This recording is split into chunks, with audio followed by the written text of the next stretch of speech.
Hi, my name is Ira Nayman, and I am Emo's uncle. And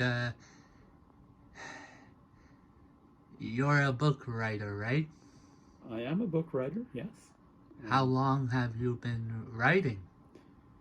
I've been writing since I was 8 years old, so that's 54 years now.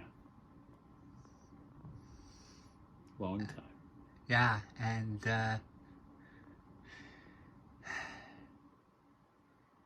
For people who can't do the math, today is my 62nd birthday. 62 years of awesomeness. No, thank you. And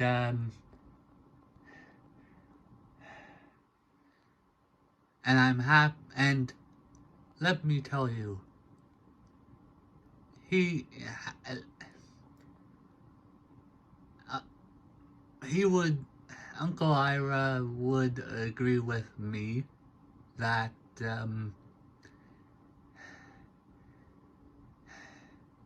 you should just to in order to just be yourself, right? Right. Okay. Yeah. Yeah, that I can agree with. Yeah, and Unless you're a jerk, in which case, be somebody better than yourself. yes, exactly, Biba. And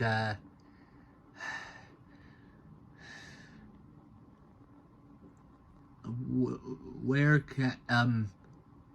can people find your books? Oh, well, I have a page on Amazon. So if you go to Amazon, amazon.com, amazon.ca, maybe a couple of the others, you'll find all the books I've written. You'll find all the books, a lot of the books that I have short stories in. You'll even find some of the magazines that I edited because I was the editor of a magazine for a couple of years. So, Amazing stories Amazing Stories and magazine, I yes. and I love Amazing Stories, the magazine. Oh, thank you. It is amazing. Kind of planned it that way, yeah. All right. Anyways, short and sweet. Happy birthday to you, my loving uncle. Okay. And happy birthday back at you. Well, I'm 20. I turned 28 on March 3rd, but yeah. It's never too Thank late you. to celebrate. Yeah. So yeah, love you, I Beebs. was asked recently if I ever get into the flow of writing, like what my process is when I write. And this is my answer. I try to write 1,000 words a day. Now, I can't do it every single day. I have other commitments, mostly personal commitments, but other professional commitments too. But I figure I write between 250 and 300 days of the week, which is roughly, a quarter to a third of a million words a year. And on a lot of those days, I actually do get in the flow, this sort of mystical thing where ideas just sort of follow naturally on one another. I'll write a certain part of a story, and then once I'm finished that, then the next part of the story will just be there ready for me to write. When I finish that one, the next one will be there ready for me to write.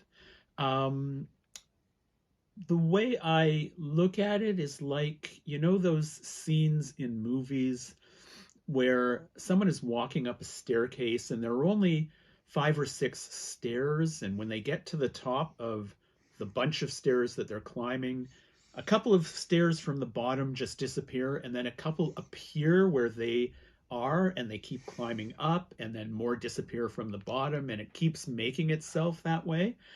Sometimes this is just an empty space and they're walking across it, and stones or whatever appear just as it looks like they're going to fall into empty space and disappear from the back. Well, when it's going well, it's kind of like that. You just step, and the next piece just appears when you need it and is ready for you when you want to write it down. Thank you, Biba. And I've recently, Biba, hit 1,000 subscribers, as you know. And I'm happy that I hit 1,000 subscribers. What do you think of that? I think that's great. The more the merrier. And I wish you all the luck in your book writing. Okay, thank you. And I'm sure it's the same way. Yeah, no, yeah, I wish you all the best of luck with your YouTube channel. All right. Thank you, Uncle Ira. I love you. You're awesome. You're an awesome book writer. Talk to you later. Okay, thank you. When Amo told me that he wanted me to read a passage, I had a lot to choose from. Obviously, I have a lot of books, but I thought I would start at the beginning, which would be the first novel, Welcome to the Multiverse, Sorry for the Inconvenience. The novel starts like this. He is the lurker in the shadows of the alleyways behind the eyes of inmates in asyli for the awkward. He haunts the spaces between whole numbers. He feeds on the nightmares of those who sleep soundly because they don't know any better. He is the vaguely threatening, half-heard voice that annoys you because it refuses to speak up, even though it continually interrupts some moderately important task that, at that moment in time, should be getting your complete attention. On any given night, you can find him in the dark dreams of vegetarian butchers. He is the ache at the center of the hole in your heart before you even know the center of your heart has a hole in it that aches. He is the pre-ache. He has nothing to do with the story that follows. He doesn't know this. In fact, he would be offended by this fact if he did know it. He is the lurker in the shadows of the etc., etc. He was born to be the antagonist of a story. He'd been lurking in the shadows and all that since he was 12. He was very good at it, perhaps the best in the universe. All of that work perfecting his lurking skills deserved the reward of a central place in a story. To even imagine that he would be a minor character in somebody else's story, mentioned in the first couple of pages and then discarded like a bad memory that hadn't quite formed a pattern in the synapses of a dementia sufferer's brain, well, given all the work he had put into his craft, that just didn't seem right. That just... The lurker in the shadows of the alleyways behind the eyes of inmates in asyli for the awkward realized that he was out of toothpaste. So he hopped into his Prius. What? A lurker in the shadows of you know the drill can't have environmental consciousness? And drove to the nearest Maxi Multi-Mega Mart, a wholly owned subsidiary of Multinat Corp. We do retail stuff. Okay, his environmental consciousness was selective. Whose isn't? He was dressed in black with a red bow tie because he had heard somewhere that bow ties were cool. It was at the Maxi Multi-Mega Mart between the aisles for household appliances not bigger than a bread box and weasel supplies. No, the layout of the products in the Maxi Multi-Mega Mart was not eccentric. It was designed to maximize impulse purchasing. You know how it works. Haven't you ever been looking for toothpaste and thought to yourself, hey, I should get some of that weasel chow, now with 27% more human disgustingness? That the story truly begins. Boy, a woman said, can I get some help over here? The lurker with all that descriptive baggage turned to find a well-kept, pleasant enough middle-aged woman. He could imagine her scrubbing a pot, really putting some muscle into it, dreading finding out what mischief the beaver would be getting into at some time that day. Maybe taking a pill to, take the edge off, maybe help her keep the homicidal thoughts at bay, looking towards the time the children are old enough to bugger off and leave her to a future she couldn't imagine but had to be better than the present she was living. In short, she reminded him of his mother. Except that she absently played with a space where her left earlobe should have been. And he was pretty sure his mother came with a complete set. Although, when you think about it, it would have saved her money on earrings. Can you tell me, please, the woman asked, what exactly the difference is between a Blendmaster 5000 with 17 levels and 12 settings, and a Mixmonkey 5001 with 12 levels and 17 settings? He looked at the woman blankly. Part of him wondered how a blender could be considered smaller than a bread box. Perhaps the comparison was made with the bread box on its side. But mostly he thought, is she serious? Could this woman possibly be serious? She's confusing the lurker in the shadows of the alleyways behind the eyes of inmates in the asyli for the awkward with an aisle rat in a Maxi Meki Multimart store? It's a simple enough question, the woman, impatience creeping into her voice, stated. Are you too simple to know the answer? Jesus, lady, the lurker in the shadows of sarcasm responded. Did you buy that pearl necklace, or did you mug an oyster bed? Excuse me, the woman, dumbfounded, asked. Nice pink dress, the lurker in the shadows of being on a roll continued. The 50s would like it back. This is outrageous, the woman, in a cold fury, she kept it in her freezer for just such occasions, stated. The lurker in the shadows of obliviousness didn't notice that her voice actually got softer. What happened to your ear, the lurker in the shadows that you've come to know and love continued. Get too close to your pet piranha at feeding time? The woman stared at him in anger. Now, interpretations of what happened next differ. The lurker in the shadows with poor self-preservation instincts swears that he just meant to pick a piece of lint off the arm of the woman's dress. She must have felt that his reaching towards her was some kind of threat. Before the lurker in the shadows, who maybe should have listened to his parents and taken that job Uncle Manny had offered him in his pet electroshock therapy practice, knew what was happening, the woman was standing behind him, bending the index finger of his right hand far enough back to cause him the maximum amount of pain without making him pass out. The lurker in the shadows of a destiny he couldn't comprehend didn't know what scared him more. The fact that his mother was bending his finger just enough to inflict the maximum amount of pain on him without causing him to pass out? Or that his mother knew how to bend his finger just enough to inflict the maximum amount of pain on him without causing him to pass out? Through his pain, the lurker in the shadows of suddenly realizing what a small fish he was in the universe's big pond, heard the woman whisper into his ear, Did you know that there are 237 ways to kill a man? With chopsticks? Lips trembling, the lurker, who was beginning to lose faith in the shadows, was about to stutter, no, or some other cliche that people in his situation stutter, when the woman vanished. He fell to his knees as the pain slowly ebbed out of him. A minimum wage Maxi multi-megamart aisle drone noticed him, assumed he was praying to the god of weasel supplies, and left him to his worship. The lurker in the shadows of getting himself out of that damn store alive did in fact have a revelation on the floor of the Maxi multi-megamart. He realized that he wasn't cut out to be the antagonist in a major narrative. The no longer lurker in the shadows of the alleyways behind the eyes of inmates in asyli for the awkward wondered if he could get a small part in a children's novel. Maybe, if he put on a weasel suit, yeah, that's it. He could be a weasel. The prologue is past. Thank you very much. Okay. Hey guys, what's up?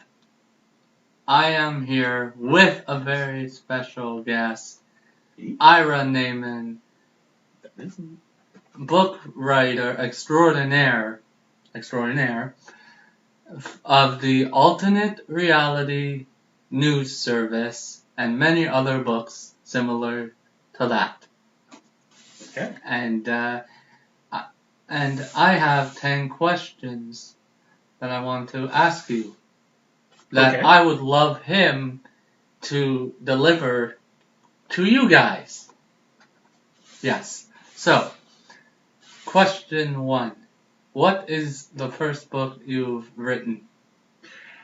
Ooh, that was a long time ago. You're probably asking what was the first book that I had published. Yes. It's a book called Alternate Reality Ain't What It Used to Be. What it is there's this organization, as you mentioned, called the Alternate Reality News Service. What they basically do is they send reporters into other universes, and then they come back and write news articles about what they find there. It's been called by some readers a science fiction version of The Onion, if you're familiar with that. That was the first. There are now 6 books in that series, and I'm currently working on number 7. All right. Have you ever got interviewed in any other YouTube videos where you get interviewed for your books? As opposed to getting interviewed for my good looks? Well, because that's most often what I get interviewed for, right? They wanted me to be the Dos Equis most interesting man in the world, but my agent said no shortly before I fired him. Yeah. But do you know what? To tell you guys, let's make him that what he said. The most interesting. Okay, that's going to be tough because I don't drink alcohol. So if I was actually in an advertisement for an alcoholic beverage, people might suspect that I was doing it for the money and being less sincere about it. But hey, look, if people want to do like an internet campaign to make me a spokesperson as the most interesting man in the world, I would at least say hello. Oh, yes. So to answer your actual question, yes, I get interviewed. I've been interviewed a number of times on the interwebs, and if people do a search on my name, they'll find all sorts of stuff that I've done. Yeah. Oh, yes. Number 3. What is your favorite book that you've ever written and read? Maybe that's similar. 2 questions. So yeah. What's the favorite book that I've written? Yes. And what's the favorite book that I've read? Yes. Okay. So, asking what the favorite thing you've written is kind of like asking a mother which is her favorite child. And we know that women tend to have favorite children, but if they don't want to traumatize their children for life, they tend not to answer that question or answer it in a very diplomatic manner. So what I'm going to say is, and this is a cop-out that I've heard other writers use, my favorite work is always the one I'm working on now. So it's my 4th novel, which is something separate from the Alternate Reality News Service. And it's kind of in the same vein, but it's a time travel novel. So that's my favorite of what I'm working on now. My favorite book, it varies from time to time. I have a couple of favorite authors. One is Thomas Pynchon, who is a unique guy, and if I had to admit where I get some of my moves from, it would definitely be him. Right now, I'm loving the culture novels by Ian M. Banks. I've also, I get compared a lot to Douglas Adams, and of course, I'm a big fan not only of the Hitchhiker's Guide to the Galaxy books, but of the Dirk Gently books as well. So there you go. Those are 3. 3 for the price of 1 question. All right, number 4. And I'm going to add my input here a little bit. I understand you've been to other countries, but what are like the names of those other countries that you've been to promote your books? Okay. Well, just for people who don't know, we're Canadian. I'm a Canadian writer. I've been to the States because we live relatively close to the border, and um, some areas of the United States are easy enough to get to. I was at the Worldcon a couple of years ago in England, and the year before that, I was also at EasterCon in England because the publisher of my novels is British, Elsewhen Press. If you get a chance, if you're interested in science fiction at all, or speculative fiction broadly defined, check out the Elsewhen Press website because they've got a lot of really, really great books. Okay. Number 5. This is halfway, guys. This is halfway because we have 10 questions. What conventions do you try to sell your books at? If you don't sell books, or if you do. Let's assume for the sake of argument that I do sell books. What the hell? It could happen. You never know.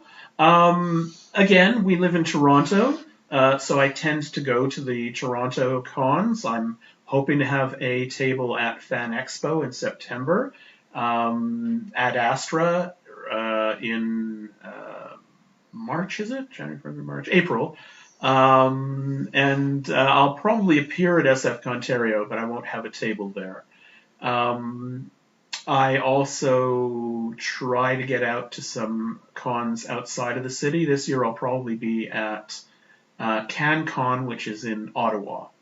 And I've been across the country. I've been to cons in the West. I've been to VCon in Vancouver.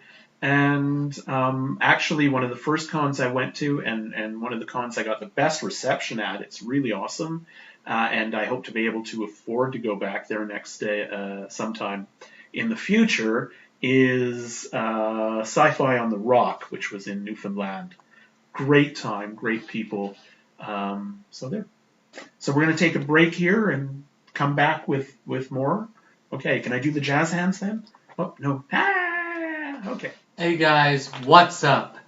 This is part 2 of the Partie 2 for our French of Welcome viewers. to the Universe. Multiverse. Or universe, whatever you want to. Well, it might be a universe to you, but it's a multiverse to me. And me too. Okay. I love the multiverse. I love the idea. And so this is part 2. So let's continue rolling, shall we? Okay. What inspired you to start writing books? Oh, well, I decided to start writing when I was 8 years old. I wanted to write comedy then, and I've been doing it at least 45 years. To be honest with you, that was so long ago, and I was so young, it's hard to know kind of why I decided that. I mean, if you think about what you wanted to do when you were 8 years old, did you even have a clue? Did you even know? I will say this, though. I mean, most people, most boys, when they grow up, they want to be like firemen or policemen or astronauts or whatever. And they end up being, accountants and office temps and all sorts of stuff that they really hadn't envisioned when they were young. I've been very lucky in that I've actually been able to pursue the career that I wanted to pursue when I was a kid. All right, number 7. Why do you write in this satirical comedy? Satirical? Yeah, comedy genre. Okay, well let me first talk about comedy. Generally, I used to write movie script analyses for a magazine called Creative Screenwriting. Am I creaking? I'm not that old. No, he isn't. Thank you. For creative screenwriting. And after 9/11, all of the writers for creative screenwriting got no, this is serious, don't be laughing. No, I'm going. Okay. We got an email from the editor. He wanted to do a special issue on the responsibilities of artists in a time of national crisis. So I wrote an article, and you can find it in the nonfiction section on my website, called Laughter is Always Appropriate. And I talked about how laughter is really a healing kind of thing, and it's a very important way of getting over difficult times for a lot of people.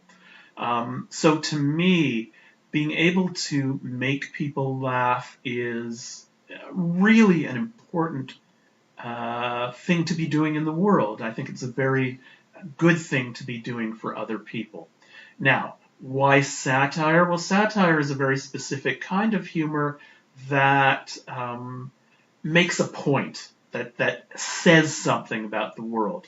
And it's very important to me, after I've made people laugh, hopefully, fingers crossed, that they go away with something to think about, to think more deeply about the world and why the world that human beings have made is the way it is.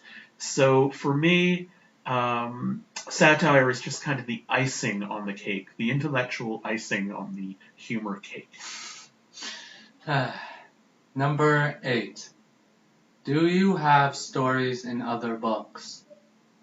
Well, yeah, in addition to the books, the alternate reality news service books that I've published and the multiverse novels that Elsewhere Press has published, I also have written a bunch of short stories, and you can find them in mostly genre anthologies, although a couple of literary anthologies as well. Yeah. If you could pick any career, what would it be, other than this one? Why is the screen going dark? Stop that. If I could pick a career, I would probably be a full-time dreamer. Aren't all creative people dreamers already? Yeah, until we have to deal with editors. No, don't say it like that. It was a tossed off joke, but actually I've been very lucky. All of the editors pretty much that I've worked with have given me really good advice and have helped me to improve my writing, and have also been open enough so that when I do weird shit, and I do a lot of weird shit, they don't go, that's weird shit, I don't want to publish it. They're actually open to the possibility. So, we can be glib and make jokes about editors, but actually I've had entirely good experiences with them. All right. This number 10 is where can fans find or buy your books? Say it again. Where can my fans buy your books? Because I think you already, or buy your books, and I think you already said it.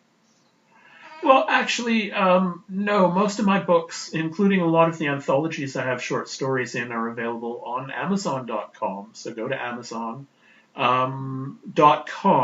because I know in Canada, Amazon.ca doesn't have quite as many, and I suspect that different Amazons in different countries might not have as many, but you can find just about everything on Amazon.com. If you're looking specifically for the novels, if you go to Elsewhere Press, which is easy enough to find, they have links to where you can buy the novels specifically. All right. You're welcome. Thank you for That's joining so formal. me. Yes. It's been a long time coming, guys. And now it's here. And now that it's here, I hope you like, view, and share this video. Follow him on... Oh, yeah. Should I say that? On okay. his Facebook, Twitter? I'm on Facebook. I'm on Twitter. My own webpage is Les Pacho Fall, lespachofall.ca. I'm very easy to find on the internet. And let me just say, because you've mentioned this too, but this is something that I say at the end of all of my readings, but it's probably worthwhile to say here. Do it. If you read a book by an indie author and you really like it, share it with other people. Write a review for Goodreads, write a review for Amazon, tell your social networks, like just let people know. Because indie authors especially, we live and die by word of mouth, and I think I speak for a lot of us, certainly many of my friends who are indie authors, we want to live. Oh yes, and I believe that this one will live on forever. So. Well, forever's a long time. Well, anyways, because this is YouTube, he'll live on forever in my videos. So, yeah. Oh, and maybe my books too. Oh yeah. So, thanks for watching this video. The alternate reality ain't what it used to be. News service video interview with Ira Nayman. Bye. I've interviewed you before.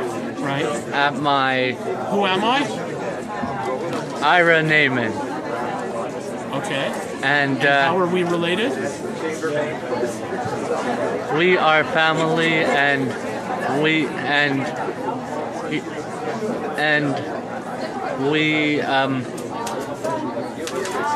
I'm your uncle. yes. Okay, that was easy enough. So now you have a question for me? Yes. How does it feel to be able to sell your books right here at Anastra Science Fiction Convention. Yes. It's actually a lot of fun. It's very nice to be able to meet people. Writers, we usually spend most of our time, in our room doing our writing. And it's a very lonely kind of thing. You're doing it on your own for so long. So it's very nice to be able to actually interact with other people who, have similar interests to mine. They may not buy a book, but at least we'll get to talking. It's also true that I've been doing this for maybe 5 or 6 years now, and I know a lot of the other writers who have tables here, who I now would consider my friends. So I've made a lot of good friends at science fiction conventions. I hope that the people who do buy my books when they come here enjoy them. Sometimes I get people coming back to me, a year later at the next year's convention saying how much they enjoyed my book, and that's very, very nice. Because, most writers don't get a lot of, positive feedback. So all in all, it's really, really great. And thank you.